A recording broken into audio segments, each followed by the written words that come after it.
هي الحلقات تحفظني بآيات من القرآن، هي الحلقات تملأني بحب المصطفى العدنان، هي الحلقات تحفظني بآيات من القرآن، هي الحلقات تملأني بحب المصطفى العدنان، وأخلص نيتي دوما لرب واحد ديان بروح ملؤها طهر.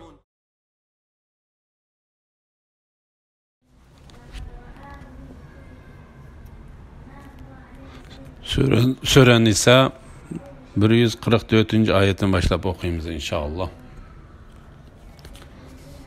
Bismillah, elhamdülillah ve salatu ve selamu ala Resulillah ve ala alihi ve sahbihi ve sellem. Amma ba'd. Esselamu aleyküm ve rahmetullahi ve berekatuh. Tövende dektanlağa İbn Kathir rahimahullah'ın Kur'an-ı Kerim tefsiri Uygurca tercümesinden Nisa suresi 144. ayetinden başlayıp okuyayım inşallah. Ba'de euzu billahi mineşşeytanirracim. Ey müminler, müminlerini dost tutuşunu koyup kafirlerini dost tutmanglar. Sizlerning zininglarga, yani münafık ikenlikinglarga Allah'ның roşan pakiti bo'lishini xohlamsizlar. Münafıqlar çoqum dozaqning eng ostingi qavatiga, yani qahriga tashlanadi. Ularga hargizmi azobdan qutuldiradigan madadkor topolmaysan. Faqat munofiqlikdan tavba qilgan, amallarini tuzatgan, Allohning kitobiga ching yepishgan, dinni Allah uchun xolis qilgan, yani qilgan amalidan faqat Allohning roziligini ko'zlagan kishilar buningdan mustasno. Ayni shular mu'minlar bilan billa, yani ularning qatoridandir. Allah mu'minlarga oxiratda jannatdan iborat buyuk ajr ato qiladi. Agar Allohning ne'matlariga shukr qilsanglar va iymon etsanglar, Allah sizlarga azob qilib nima qiladi? Allah shukr qilguvchilarni mukofotlagichidir, hammani bilguchidir. Kafirlarni do'st tutishdan to'sish to'g'risida Allah Teala bu oyatda mu'min bandalarni, mu'minlarni qo'yib kafirlarni do'st tutishdan, yani kafirlar bilan bir yerda o'ltirish, do'stlik izhor qilish, nasihat qilish, ularga qalbida muhabbat saqlash va mu'minlarning ichki sirlarini ularga deb berishdan to'sdi. Allah Teala bu haqda mundaq deydi: mu'minlarni qo'yib kafirlarni do'st tutmasin. Kimiki shunda qiladi ekan, u Allohning do'stligiga erisholmaydi. Ulardan qo'rqib do'stlik izhor qilishinglar buningdan mustasno. Allah sizlarni o'zining azobidan qo'rqitadi. Allah Taala sizlarni o'zining to'sqan ishini qilganliginglar uchun azobidan qo'rqitadi.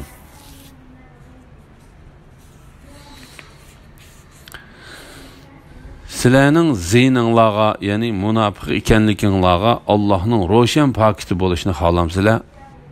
Yani sizlar Allohning sizlarni azoblash uchun Allah Taolaning ro'shan pakit keltirishini xohlamsizlar. Kafirlarni do'st tutib tavba qilmagan munofiqlarning do'zaxning eng tektiga tushadiganlik to'g'risida. Munofiqlar cho'qim do'zaxning eng ostingi qavatiga, yani qahriga tashlanadi. Valibi İbn Abbas radiyallahu anhumaning mundaq deganligini rivoyat qildi. Do'zaxning eng ostingi qavatiga, yani qahriga tashlandi, yani do'zaxning eng ostingi qavatida bo'ladi. Boshqalar mundaq deydi: xuddi jannat bir necha daraja bo'lganidek, do'zaxmi bir necha qavat bo'ladi. İbn Jarir Abdullah ibn Mas'ud radiyallahu anhu'nun mundaq deganligini rivoyat qiladi. Munofiqlar cho'qim do'zaxning eng ostingi qavatiga, yani qahriga tashlandi, yani qatma-qat o'tlardan bo'lgan o'rinlarda bo'ladi. İbn Abu Hatem mundaq deb rivoyat qiladi. İbn Mas'ud radhiyallohu anhu munofiqlar to'g'risida so'ralganda mundaq deb javob berdi. Munofiqlar do'zaxning eng ostingi qavatidagi qatma-qat o'tlardan bo'lgan o'rinlarda bo'ladi. Ularga hargizmi azobdan qutqizadigan madadkor topolmaysan. Ondan Alloh taolo ularning ichidan dunyoda tavba qilgan, Alloh uning tavbasini va pushaymonini qabul qilgan, tavbasida ixlos bilan bo'lgan, amal ibodatini yaxshilagan va hamma ishlarda Rabbining buyrug'i bilan mangan kishilarning do'zax ahlidan bo'lmaydiganligi to'g'risida mundaq deydi. Faqat munofiqlikdan tavba qilgan, amallarini tuzatgan, Allohning kitobiga ching yipishgan, dinni Alloh uchun xolis qilgan, ya'ni qilgan amalidan faqat Allohning rizoligini ko'zlagan kishilar buningdan mustasno. Ani shular mu'minlar bilan billa, ya'ni ularning qatoridadir. Alloh mu'minlarga oxiratda jannatdan iborat buyuk ajr ato qiladi. Agar Allohning ne'matlariga shukr qilsanglar va iymon etsanglar, Allah sizlarga azob qilib nima qiladi? Allah shukr qilguvchini mukofotlaguchidir, hammani bilguchidir.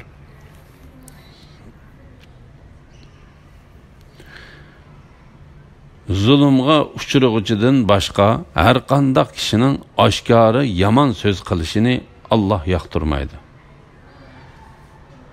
Zulmga uchrag'uchining zolimdan shikoyat qilishga va uningga duoyi bad qilishiga bo'ladi. Alloh zulmga uchrag'uchining duosini anglag'uchidir, zolimni bilguchidir. Sizlar oshkori yoki yoshirin bir yaxshilikni qilsanglar yoki biror yomonlikni kechirsanglar savob topsizlar. Shubhisizki Alloh afu qilg'uchidir, qudratlidir.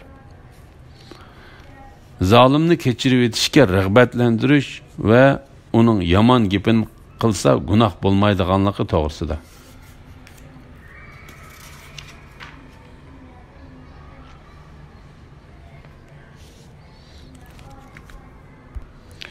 Zulmga uchrag'uchidan boshqa har qanday kishining oshkora yomon so'z qilishini Alloh yoqtirmaydi.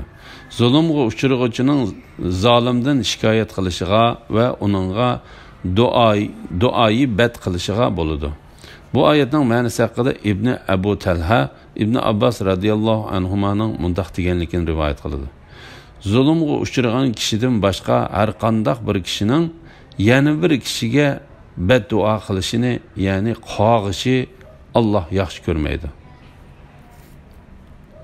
Alloh taolo zulmga uchrag'uchini o'ziga zulm qilgan kishiga beddua qilishiga ruxsat qildi. Agar u beddua qilmay sabr qilsa, bunda qilish uning uchun yaxshidir.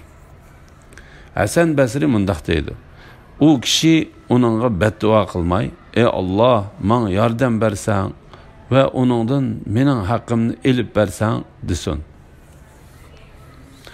U yana bir rivoyatda mundaq deydi: Alloh taolo haqiqatan zolimga tajovuz qilmasdan uning beddua qilishni ruxsat qildi. Abdukarim ibn Malik Jazari mundaq deydi: bu oyatda ko'z tutilgan kishi seni tillaydigan, ondan sen onu tillaydigan kishidir.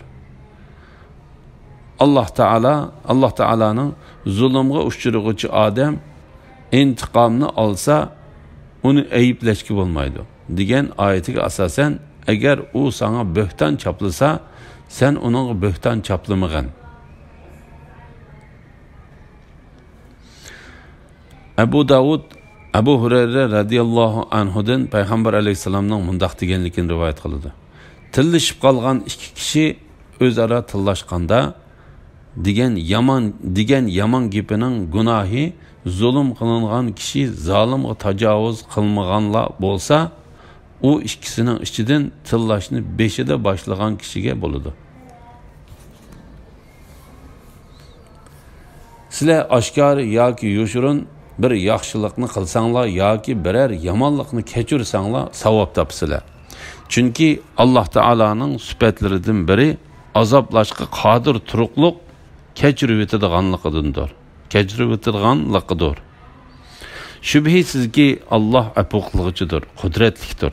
Shunlashqa asarlarda arshni ko'tarib turadigan farishtalarning Alloh taolaga tasbih aytadiganligi bayon qilindi.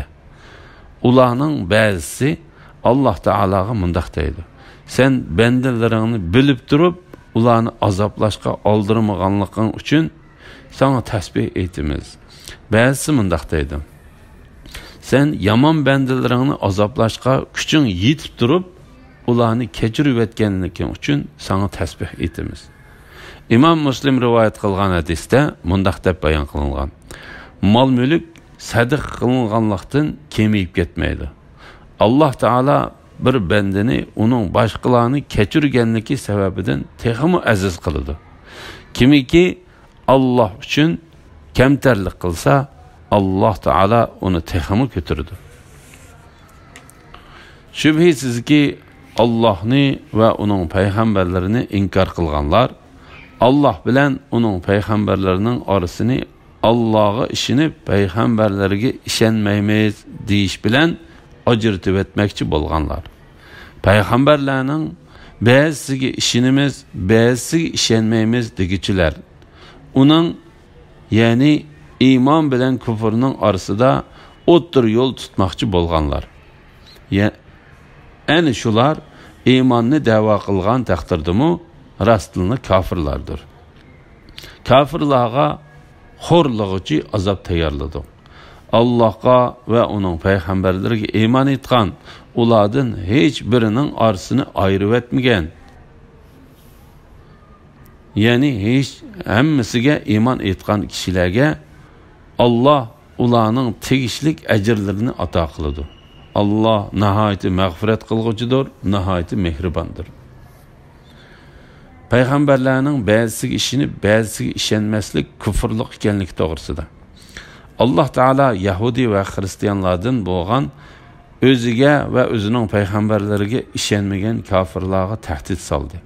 Ular ishonishda Alloh bilan uning payg'ambarlarining orliqini farqlantirib, ba'zi payg'ambarlarga ishondi va ba'zisiga ishonmadi.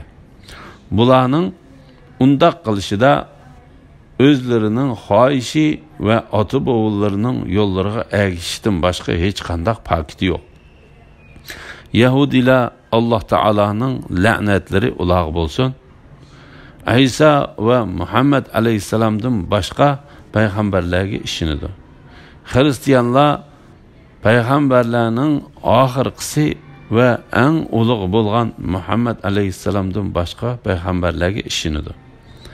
Samiriler Musa aleyhisselamның urun basarı bolgan Yuşe'tin keyin kelgen bir mu peygamberge işenmeydi.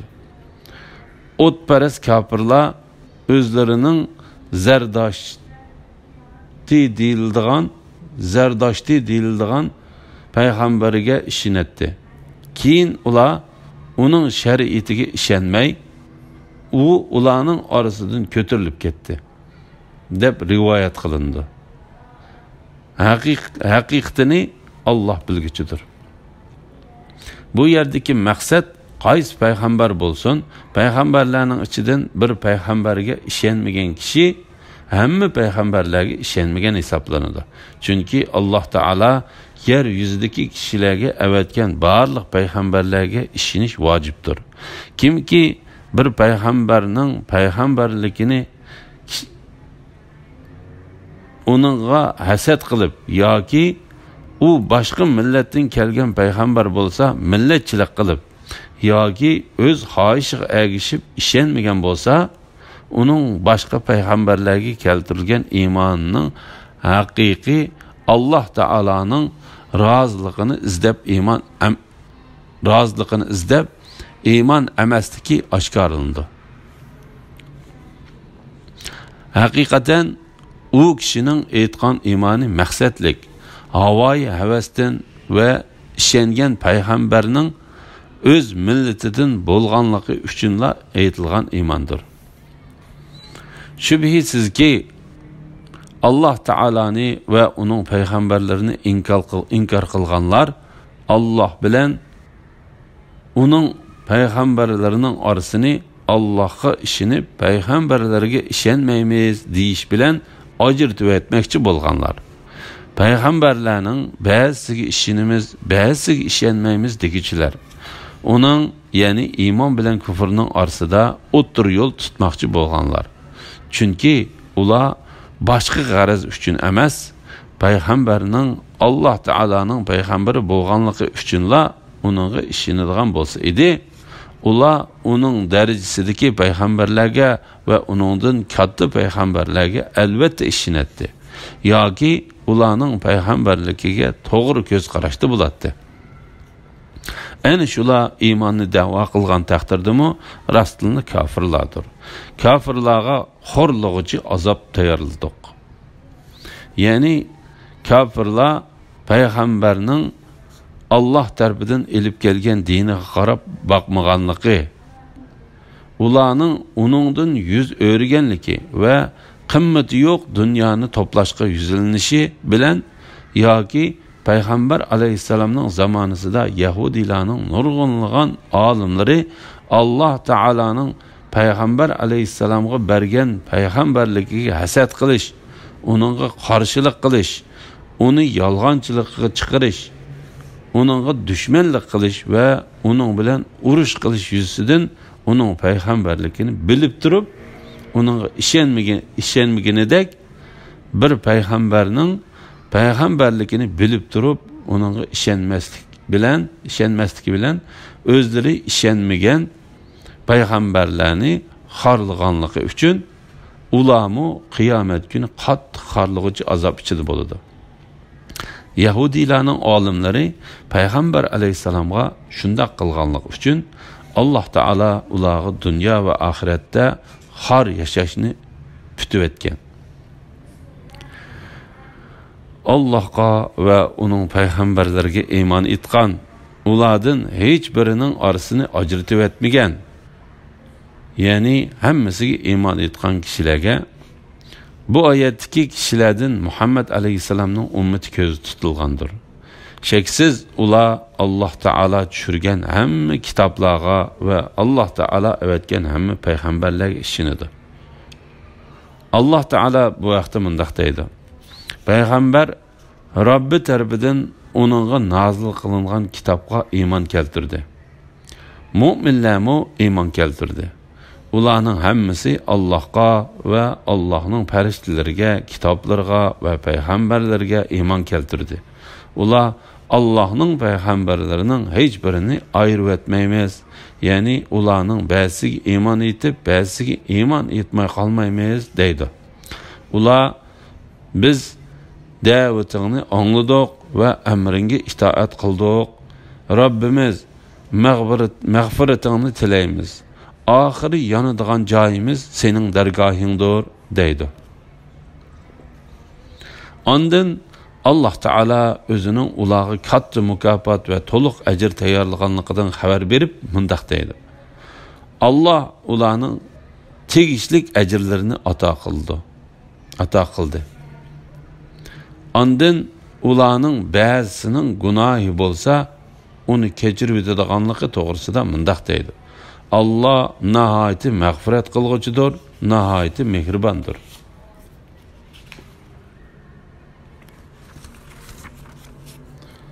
Ahli kitob, ya'ni Yahudilar va Nasaralar sendan o'zlariga osmondan bir kitob tushirishini so'raydi.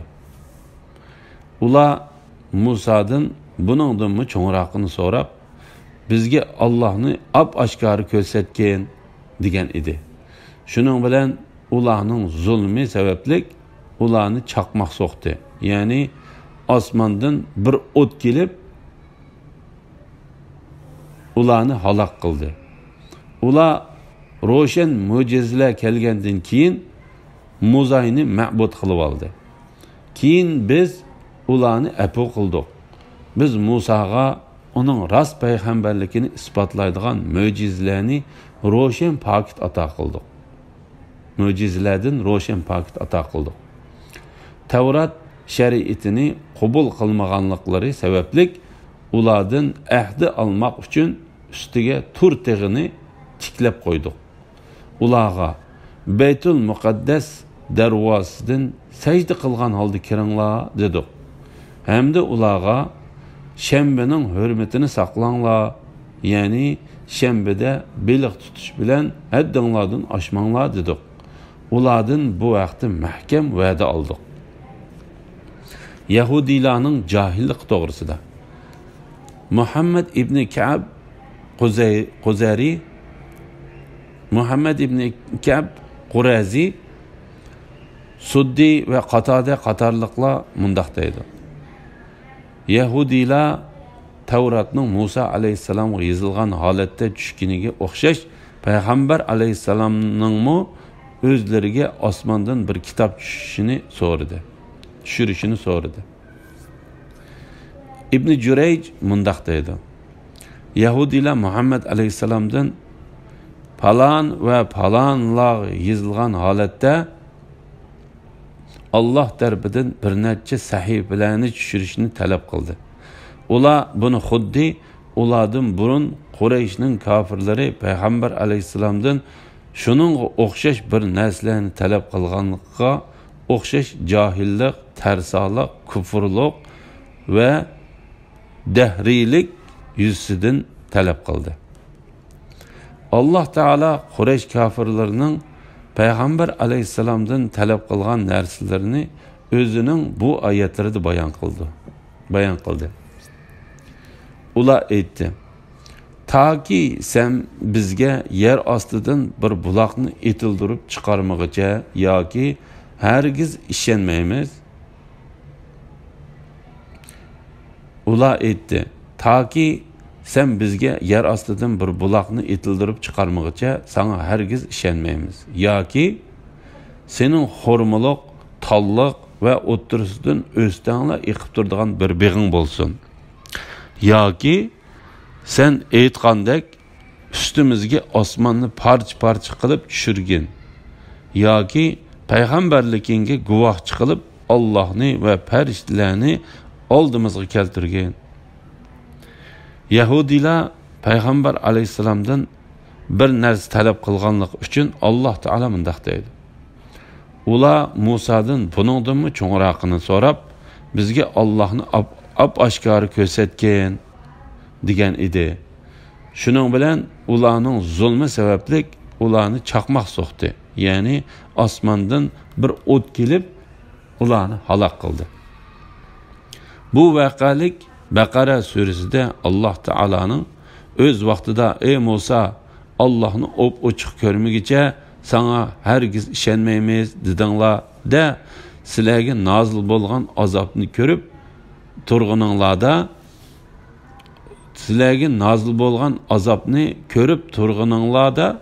turg'ininglar holda sizlarni chaqmoq so'qdi. Ondan keyin sizlarni shukr qilsin deb o'lgininglardan keyin qayta terildirdik degan bu oyatida keng doirada bayon qilgan edik. Ular ro'shan mo'jizalar kelgandan keyin Musa'ni ma'bud qilib oldi. Ya'ni ular Musa alayhissalomning qo'lida oshkor bo'lgan Musa alayhissalomning payg'ambarligini isbotlaydigan ochiq paketlarni o'zlari dengizdan o'tib bo'lgandan keyin payg'ambarligini isbotlaydigan ochiq paketlarni o'zlari dengizdan o'tib bo'lgandan keyin düşmanları Fir'aun ve onun askerlerini dengizde halak kılıvetkenlikini görüp durup butqı çoqunuvatkan kişilerinin qışığı kelipla Musa aleyhisselamga bu talabni koydu. Ey Musa, bizgimi ulanın butlarına o'xshash but o'rnatib bergen dedi. Musa aleyhisselam Allah Taala bilan so'zlashgili ketgandan keyin ularning muzayga cho'qinganligi haqidagi qissalari Arab ve Taha surelerinde tefsili bayan kılındı. Musa aleyhisselam Allah Taala bilen sözleşip qaytqanda bu iş allaqacan yüz berip bolgan idi. Allah Taala Musa'ya ibadet kılgan kişilerinin tevbesini ulanın içindeki Musa'ya ibadet kılmagan kişilerini öldürüş bilen kubul buluduğun kıldı. Şunun bilen ulanın ba'zisini öldürüşke başladı. Ondan Allah Taala ulanı terildirdi. Yani ulanın birisi yani birisini öldürgenligi ulanın tövbe kılganlığı hesaplandı. Keyin biz ulanı əpu qıldık. Biz Musa'ga onun rast peygamberlikini ispatlaydigan möcüzelerini roşen paket ata qıldık. Tavrat şeriatini qabul qılmaganlıqları sebeplik ulardan ehdi almak üçün üstüge tur teğini tiklep koyduk. Ular tağının özlerinin üstüge düşüp gitişinden korkup başlarını götürüp yukarıga qarashqa başladı. Allah Teala bu vaqtda mundaq deydi. Öz vaqtida tur tağını qomurup ularning üstüge sayıvendek tikledi. Ular tağını üstüleriga düşüp ketidi deb o'yladi. Ular aytdiki, taqvodorlar qatorida bo'lishinglar uchun o'zinglarga berilgan kitobni, ya'ni Tavratni mahkam tutinglar, uningdagi ahkomlarga amal qilinglar. Ular deyishga va qilishga buyurilgan ishlarning hammasiga xiloflik qildi. Ular, ey Alloh, bizning 40 yil